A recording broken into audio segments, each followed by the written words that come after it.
Hello guys, welcome to my YouTube channel. तो आज मैं एक और स्टोरी को ट्रांसलेट करने जा रहा हूँ और हमेशा की तरह मैं इसे हिंदी में ट्रांसलेट करूँगा।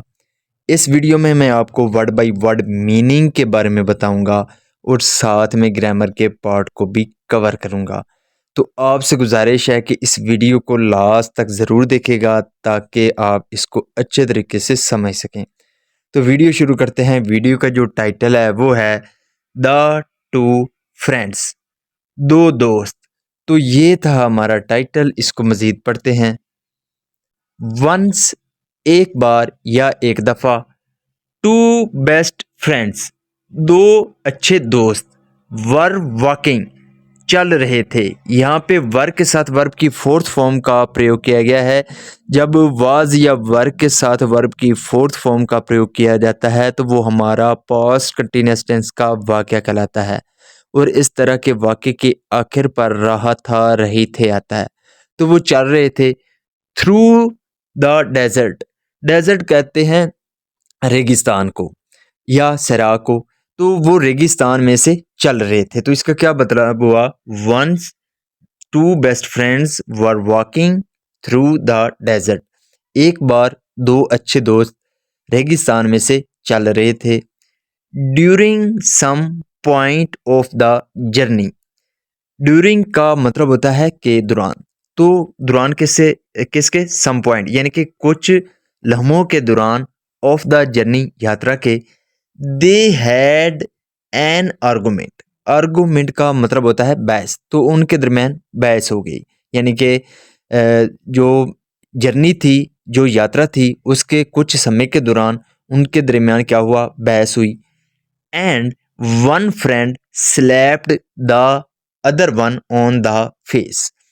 और एक दूसरे ने क्या किया? स्लैप्ड, थप्पड़ मार दिया। स्लैप का मतलब होता है थप्पड़ मारना। तो एक ने थप्पड़ मार दिया, द अदर वन, दूसरे को। कहाँ थप्पड़ मारा? ऑन द फेस, चेहरे पर, मुंह पर। तो एक दोस्त ने दूसरे दोस्त के मुंह पर थप्पड़ मार दिया। The one who got slapped was hurt. The one यानी कि वो वाला, हु गॉट स्लैप्ड, जिसको थप्पड़ लगा था, वॉज हर्ट, तो वो दुखी था यानी कि चोटल था। बट लेकिन डिड नॉट से एनीथिंग, लेकिन उसने कुछ भी नहीं कहा। ही बेंट डाउन। बेंट डाउन का मतलब होता है नीचे झुकना। तो यहाँ पे सेकंड फॉर्म है बेंट डाउन। ये हमारा पास्ट इंडेफिनेट का अफर्मेटिव वाक्य है। तो ही बेंट डाउन, वो नीचे झुका। And wrote in the sand, और उसने लिखा। राइट का मतलब होता है लिखना। तो यहाँ पे सेकंड फॉर्म है रोट। तो उसने लिखा कहाँ? इन द सैंड, रेत पर। यानी कि वो नीचे झुका और उसने रेत पर लिखा। टुडे, आज, my best friend slapped me, आज मेरे अच्छे दोस्त ने मुझे थप्पड़ मारा है। They kept on walking until they found an oasis. They, जब सब्जेक्ट में एक या एक से ज्यादा व्यक्तियों का जिक्र किया जाता है तो हम दे का प्रयोग करते हैं।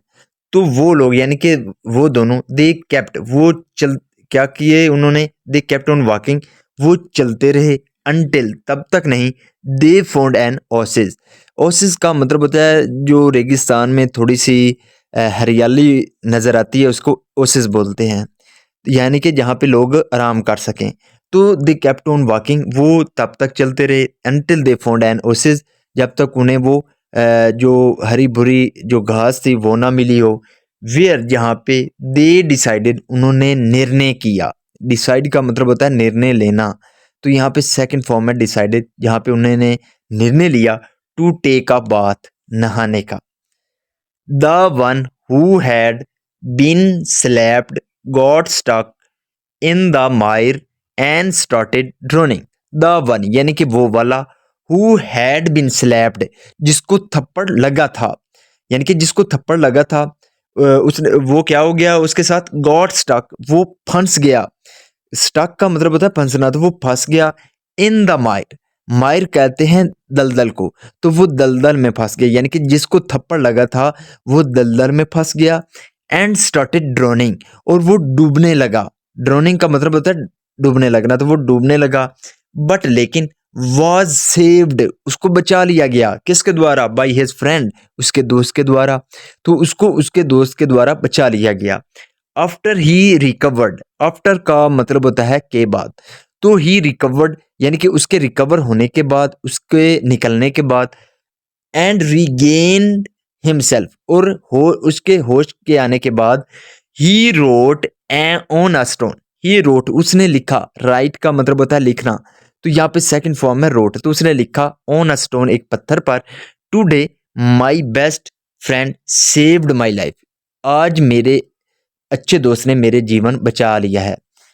The friend who had slept and saved his best friend asked him, the friend यानी कि दोस्त, who had slept जिसने थप्पड़ मारा था, यहाँ पे had के साथ वर्ब की थर्ड फॉर्म है, ये हमारा पास्ट परफेक्ट टेंस का वाक्य है।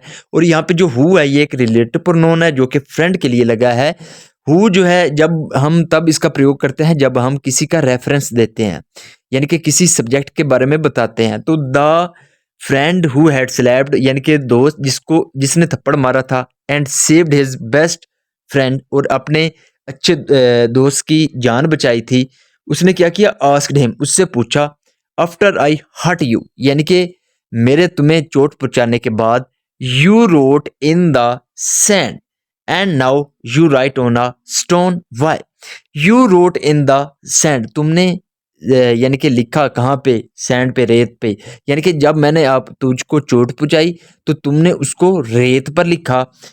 एंड नाउ और अब, you right on a stone, और अब तुम पत्थर पर लिखते हो, वाई क्यों? द अदर फ्रेंड रिप्लाइड, जो दूसरा दोस्त था उसने क्या किया? जवाब दिया। रिप्लाई का मतलब होता है जवाब देना, तो यहाँ पे सेकंड फॉर्म है रिप्लाइड, तो उसने जवाब दिया। When someone hurts us, we should write it down in sand where winds of forgiveness can erase it away. When जब someone hurts यानी कि जब कोई क्या करता है? hurts us हमें चोट पहुंचाता है, we should write तो हमें उसको क्या करना चाहिए? should write it down, हमें उसको लिखना चाहिए। should का मतलब होता है चाहिए, तो इसका हम तब यूज करते हैं जब वाक्य के आखिर में चाहिए का सेंस होता है या किसी को सजेस्ट करते हैं। तो we should write it down, तो हमें उसको लिख लेना चाहिए, इन सैंड रेत पर, वेयर जहाँ पे, विंड्स ऑफ फॉरगिवनेस, फॉरगिवनेस का मतलब होता है माफ़ी, तो माफ़ी की जो हवाएं हैं, कैन इरेज इट अवे, वो उसको मिटा सकें। इरेज का मतलब होता है मिटाना, तो वो उसको मिटा सकें। तो उसने क्या किया कि जब हमें कोई चोट पहुंचाता है तो उसे हमें क्या करना चाहिए? रेत पर लिखना चाहिए जहाँ पे जो माफ़ी की हवाएं हैं वो उसको मिटा सकें। बट लेकिन win someone does something good for us, लेकिन विन जब समवन डज यानी कि कोई करता है, समथिंग गुड फॉर अस यानी कि कोई हमारे लिए अच्छा करता है, we must engrave it on stone. We must engrave, engrave का मतलब होता है खुदेरना, यानी कि जो हम पत्थर पर लिखते हैं तो उसको ना कील के साथ जो लिखते हैं उस पर, तो वो इनग्रेव कर रहे होते हैं दरअसल। तो वी मस्ट इनग्रेव इट यानी कि हमें इनग्रेव करना चाहिए अवश्य ही, ऑन स्टोन पत्थर पर, यानी कि उसको पत्थर पर लिखना चाहिए। वेयर यहाँ पे no wind can ever erase it, यानी कि जहाँ पे कोई भी हवा उसको मिटा ना सके। इसका मोरल क्या है? Remember the good deeds done by other for you. Remember याद रखना, द गुड डीड्स अच्छे कामों को, डन बाय अदर्स जो दूसरों के द्वारा किए जाते हैं, किसके लिए? फॉर यू तुम्हारे लिए, यानी कि उनको याद रखना, उन कामों को जो दूसरों के द्वारा तुम्हारे लिए अच्छे किए जाते हैं, तुम्हारे लिए यानी कि तुम्हारे लिए अच्छा किया जाता है। एंड फॉरगेट और भूल जाना द बैड वन, यानी कि जो बुराई होती है, जो लोग तुम्हारे साथ बुरा करते हैं उसको भूल जाना, लेकिन जो तुम्हारे साथ अच्छा करते हैं उसको हमेशा याद रखना। So this is the video guys. अगर आपको ये वीडियो अच्छी लगी हो तो इस वीडियो को लाइक कर दें, चैनल को सब्सक्राइब कर दें ताकि इसी तरह की आने वाली वीडियो आप तक पहुंचती रहे। Have a nice day, good bye.